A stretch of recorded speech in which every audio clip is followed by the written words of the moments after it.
8 partai politik sepakat menolak sistem pemilu proporsional tertutup, sedangkan PDI Perjuangan mendukung sistem proporsional tertutup dan menolak proporsional terbuka.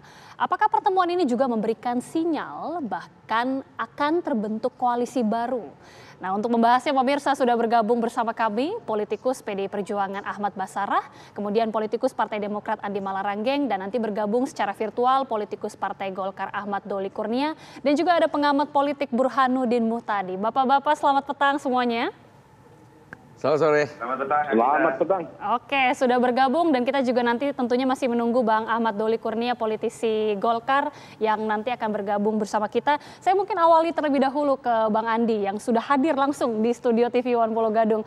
Bang Andi, ini kan Partai Demokrat jelas-jelas ikut ya di dalam 8 pertemuan ini, 8 pertemuan partai politik ini.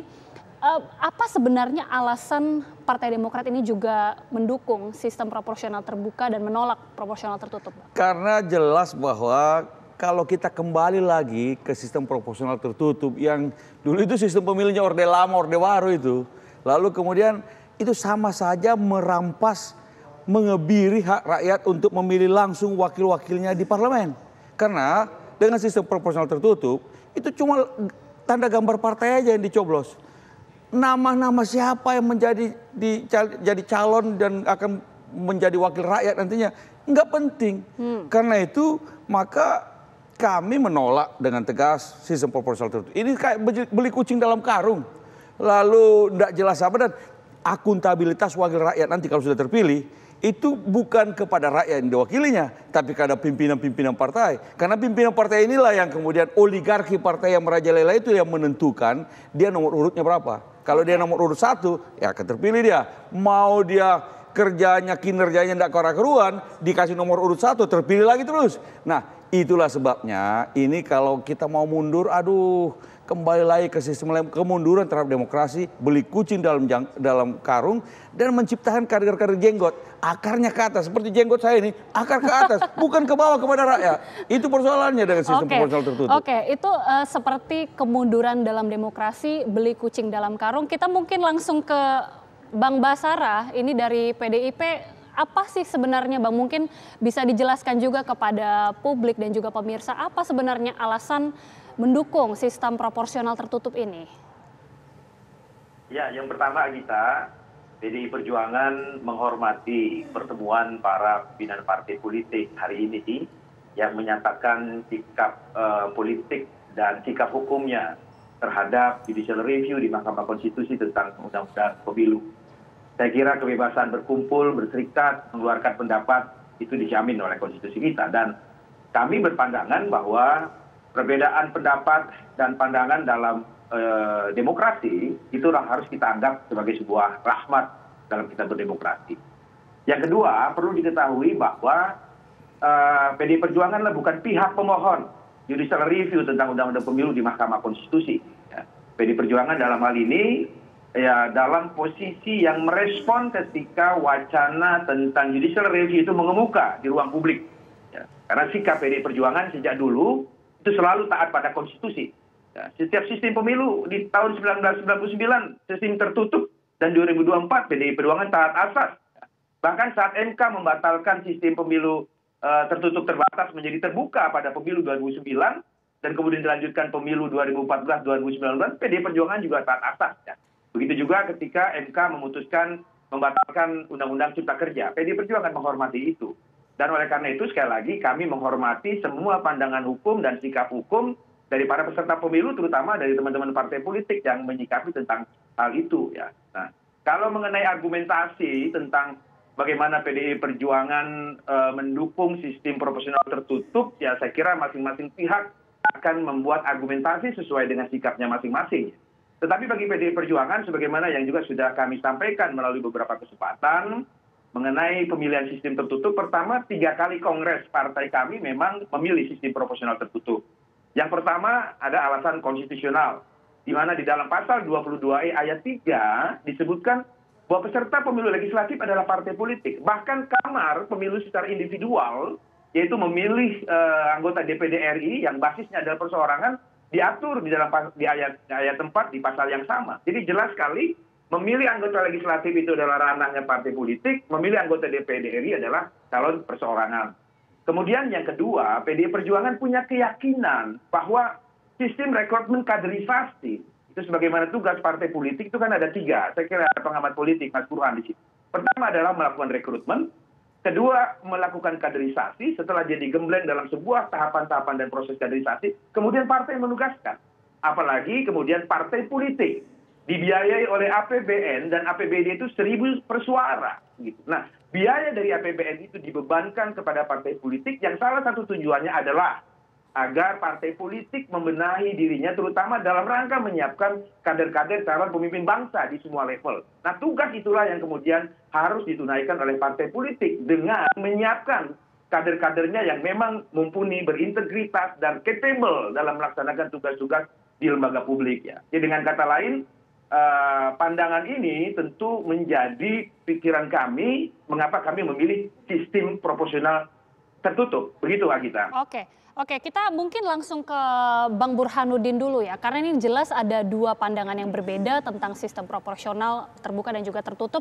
Mungkin Bang Burhanuddin ini bisa memberikan pandangan dan juga apa sebenarnya untung rugi dari sistem proporsional tertutup ini, Bang? Iya, jadi tidak ada yang ideal dalam sistem proporsional baik terbuka atau tertutup. Sangat tergantung oleh kondisi dari masing-masing negara dalam menentukan sistem pemilu apa yang paling cocok buat mereka. Nah, pertama mengenai sistem proporsional terbuka, kita sudah melakukan sejak 2009. Plusnya adalah mengeliminasi munculnya oligarki elit. Karena masyarakat yang langsung menentukan siapa caleg yang mereka pilih. Tidak ditentukan langsung elit partai. Itu plusnya. Jadi akuntabilitas caleg di mata publik itu jelas. Karena publik langsung memilih rakyat calegnya, bukan partai secara langsung. Nah, minusnya itu terungkap dalam studi saya, munculnya mass vote buying. Jadi politik uang secara massal itu dimungkinkan terjadi karena nature-nya sistem proporsional terbuka itu adalah nama caleg masuk dalam kertas suara.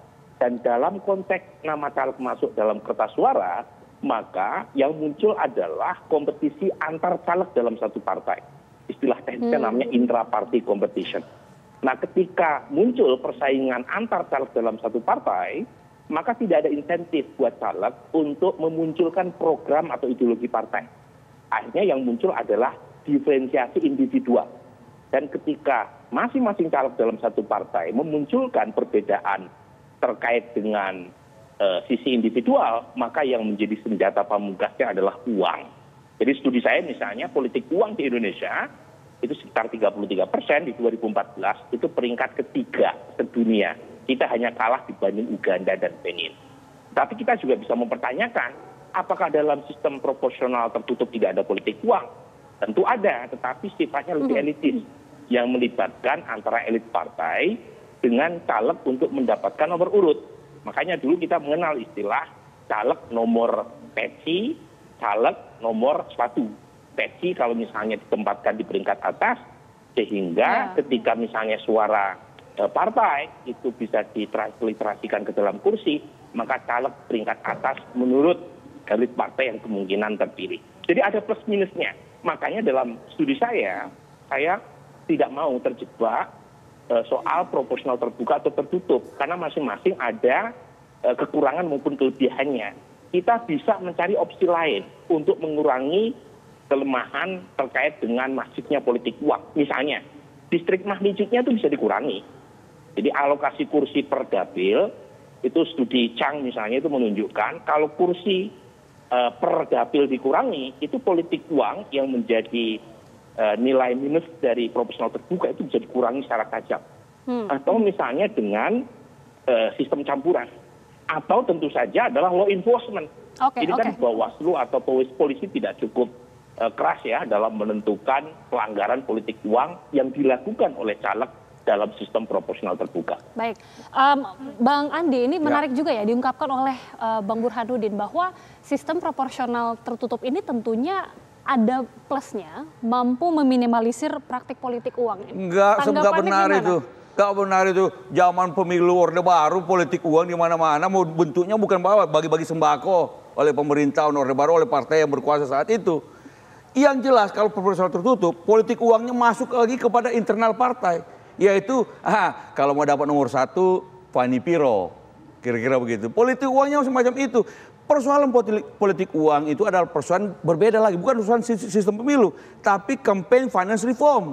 Kita di Indonesia ini belum menjalankan campaign finance reform, yaitu sistem reformasi sistem pendanaan partai dan sistem kampanye, pendanaan dana kampanye yang mestinya dilakukan secara jelas. Ini yang perlu, ini terlalu sederhana kita caranya sistem proporsional sistem pendanaan kampanye itu.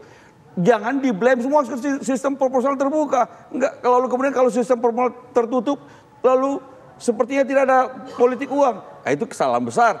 Kalau kita tidak puas dengan sistem proporsional terbuka ini, kita maju, bukan mundur. Maju ke sistem campuran. Seperti di Jerman, ada distriknya, ada proporsional. Daripada sekedar menurunkan magnitudenya menjadi lebih kecil, masuk aja sistem distrik. Malaysia melakukan sistem distrik, tapi campuran di mana ada jatah proporsional yang biasanya digunakan untuk tokoh-tokoh partai. Itu seperti di Jerman.